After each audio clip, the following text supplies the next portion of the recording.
Hi viewers, today I am going to discuss on continuation for our radiation mechanism part 1 concept. As those who have watched my previous video, they will be aware of this concept of radiation mechanism. See, just as a quick review, we are having three types of radiation mechanism: single, two wire and dipole. In that, now we are going to discuss about single wire mechanism. We can see this is the last equation we have ended, and already I told this is the fundamental basic electromagnetic equation. So without this equation we cannot do anything. This is the base for our subject. So in this equation, what is the thing we are going to understand is always the change in current produces acceleration, and change in velocity again return back to the change in current flow. So this is our basic concept. Based on this, now we will try to understand the concept of radiation mechanism for a single wire. So now coming to this, first we have to know what is the required condition for a radiation to occur. That means if we say someone just gives a single conductor and if we try to make it radiated, it can't. Why? Because if the charges are initially static, nothing comes out from that conductor. The current will be flowing through the conductor, but nothing comes out. The particles stay inside the material itself. They will not be detached or separated from the material.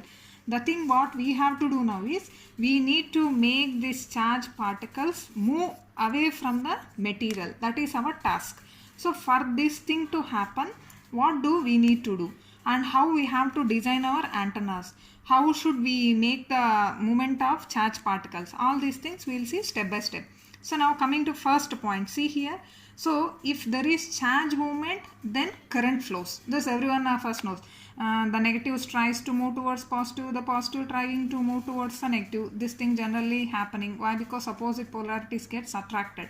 If this is happening, automatically the charge particles moving creates current. This already we know. If there is flow of current, automatically conductivity happens.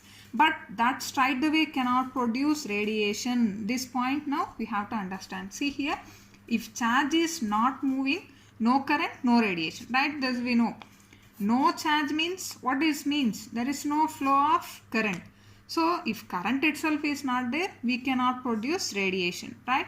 This is the first thing we need to know. That means if you just take a conductor and try to radiate, it cannot radiate. It cannot produce any radiation. Second point, if charge is moving with uniform velocity in a straight wire, where say that wire is infinite, in such a situation also we cannot produce any radiation.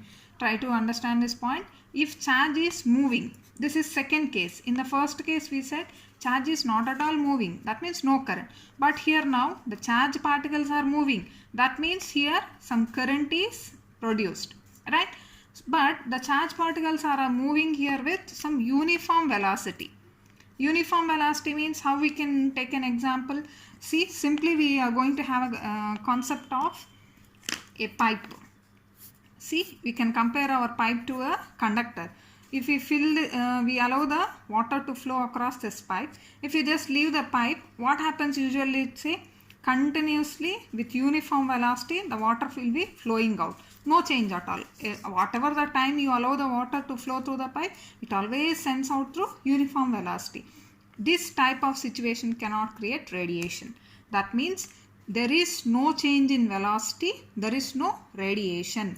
Now, how can I make this concept towards radiation? Very simple. If I start pinching this pipe, that means if I press the pipe, automatically what happens? Say there will be change in the water flow. The water comes out with more pressure, right? This we will be experiencing. In another simple way also, we can take example of your bike also. So while you are riding a bike, if you do not have any change, it will be moving with uniform velocity. If you raise the accelerator, or you down it, automatically what happens? The velocity changes. Change in the velocity means actually there what will be happening? The change in the speed will be occurring, right? This is the concept we need. That means the rate of change is needed for the radiation mechanism to happen. If the charges are moving though, even though the charges are moving, but with uniform velocity in a straight wire which is infinite, we cannot produce the radiation. So till now what I am talking is what are the situations where we cannot produce radiation. Now we are moving to the point where we can produce radiation. How I can produce radiation? How I can make a conductor to act like an antenna? These 2 points will give us the solution. These 2 points are just like you can take the comparison to normal transmission line concept. But now here these two will give final solution. See the third point. If you just take a wire, wire is nothing but a normal conducting wire. You can take the example of copper, which is made up of copper wire. So if the wire is curved, bent, discontinuous, terminated, truncated, these are the 5 different ways how we can make a wire. So I can take a wire, I can bend like this, I can take a curvy form, I can make a discontinuity in a wire, anything I can do which is not straight. Here we have to understand that the wire is not at all straight. So in that situation, straight the way we can produce radiation. See below I have shown you the different situation. Curved. So if I make my wire like this, automatically from this area radiation comes out. And next second case is bent. I have bent my wire like this. Here also we are able to produce radiation. The third one is discontinuity.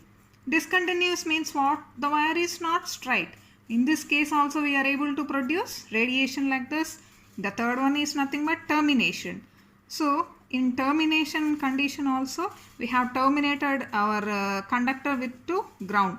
So in this situation also I am able to produce my radiation. The last case is truncation. What is the meaning of truncation? Just removing some area or portion in the conductor. Actually the meaning of this is the surface of the conductor is not uniform. Some irregularities you have in your surface of conductor. That we call it as truncation. So this truncation also leads to production of radiation. So if I design my single wire conductor with any of these structures or with any of these type of ways, automatically they start producing radiation. So this is the simplest way how an antenna is designed.